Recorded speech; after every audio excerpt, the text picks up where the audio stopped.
7 आदमियों को पकड़ा और हमारे एसपी ने उसको फंसा दिया। में छुट्टा कहेगा कटेगा सबको, कटेगा सबको। दारू पीकर एसपी को गाली क्यों दे रहे हैं? ना छुट्टा है। हाँ, पैसा घूसखोरी लेके एसपी बन गया। हम लोग कहते चोरी को नल्ला पागल छुट्टा। तो क्या आप अपने दरोगा साहब से भी नहीं डरते? हमारा दरोगा साहब देखो वहाँ बैठा है, लागत अच्छा। दुर्गा प्रसाद शुक्ल साहब हमारा साथ है।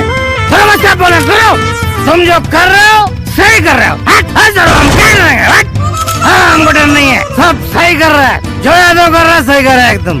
आपको सस्पेंड कर देंगे तो कर दे, घंटे से कर देंगे, क्या फर्क पड़ता है? मैं डरता हूँ क्या? वर्दी चली जाए चली जाए, प्रधानी का चुनाव लड़ूंगा, पीडीसी बन जाऊंगा, हाँ ईमानदारी से काम करूंगा। मैं डरता नहीं हूँ। जाओ, मसाला तुम लोगों को टीवी में दिखाओ, अखबार में छापो।